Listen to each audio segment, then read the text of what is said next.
Do you think Google Earth has scoured every inch of the world? Wrong. There is still a place in this world that remains hidden from satellite eyes, where a wall of iron and molten copper stands, and behind that wall there is not silence. They are present there, in billions, a people who do not bury their dead but devour them, whose hunger is so monstrous that they even swallow snakes and scorpions alive.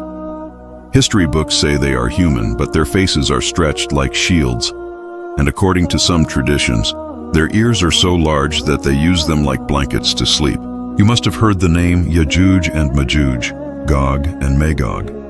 The time for their release is perhaps very near. Let's go beyond that wall, where your most terrifying and frightening dream is about to become reality. The story begins thousands of years ago, when King Dhul-Qarnayn arrives at a narrow mountain pass. The people there were trembling in fear. From behind the mountains came a monstrous people who would devour their crops and kill them. Dhul-Qarnayn decided that he would not just build a wall of stones but present such an example of metallurgical science that it would remain unbroken until the day of judgment. Witness the scene. Iron blocks were placed between the mountains, then fire was set ablaze. When the iron became red-hot like fire, molten copper was poured over it. Scientists know that when iron and copper are combined, they form an alloy as hard as brass or bronze. This wall was so smooth and solid that climbing it was impossible, and breaking it was unthinkable. But what is the world like on the other side of the wall? Here, Yajooj and Majooj are imprisoned.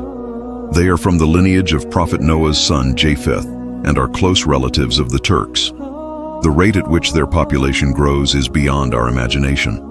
Tradition states that no man among them dies until he has seen 1,000 offspring with his own eyes. They have spread like locusts. Every day, they wake up, pick up their tools, and begin digging at the wall like madmen. By evening, the wall becomes as thin as paper. Sunlight becomes visible from the other side.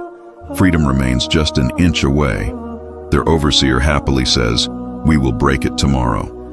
But the next morning, the wall is found intact, just as thick, just as solid. For thousands of years, this disappointment has been their fate. Time moves forward. During the time of Prophet Muhammad, peace be upon him, the first crack appeared in that wall. He said, "Destruction is upon the Arabs from the evil that is near." Then the final age arrives. Dajjal, the Antichrist, has been killed. Hazrat Isa, Jesus, peace be upon him, has established justice in the world. The world is at peace. But suddenly, from Allah, Hazrat Isa receives a terrifying revelation. "O Isa, take your companions and immediately seek refuge on Mount Tur, for I have unleashed a creation of mine whom no human, not even you, has the strength to fight." At that very moment, history is about to change behind the wall. Yajooj and Majooj are digging at the wall as usual. The wall is on the verge of breaking. The chief is about to say, as always, "We will break it tomorrow." But today, by Allah's will, the words that escape his lips are, "Inshallah." Let's go back. Inshallah. If Allah wills, we will break it tomorrow. This inshallah was the key that was missing. The next morning, the wall is found broken as before. One final push and crash. The wall collapses. The Quran says they will descend from every height. What happens next on earth will be nothing less than the apocalypse. They will first descend upon Lake Tiberias in Israel and drink all its water. When their last army arrives, the lake will have dried up with dust flying. They will say in astonishment, "There used to be water here." They will dry up rivers, devour crops. According to tradition, no living creature will remain on earth. They will even eat snakes, scorpions, and beasts. Humans will hide in fortresses, and chaos will reign on earth. When there is nothing left to kill, their frenzy will turn to madness. They will shout, "We have destroyed the people of the earth. Come, let us now challenge the people of the heavens." They will shoot their arrows and spears with all their might toward the sky. Allah, to test them, will return their arrows stained with blood. They will dance with joy, saying, "We have killed the God of the heavens." Meanwhile, on Mount Tur, the Muslims will be in dire straits. Hunger will be so severe that a bull's head will cost 100 dinars. In that state, remembrance of Allah will fill their bellies. When oppression reaches its peak, it is destroyed. Hazrat Isa, peace be upon him, will raise his hands in prayer to Allah, and Allah will create a worm in their necks. In an instant, millions of Yajooj and Majooj will perish. The noise that was shaking the earth will suddenly turn into the silence of death. When Muslims descend from the mountain, there will be no place to even set foot. Corpses and stench will be everywhere. Then, Allah will send strange birds with necks as long as camels. They will pick up the corpses and throw them into the sea.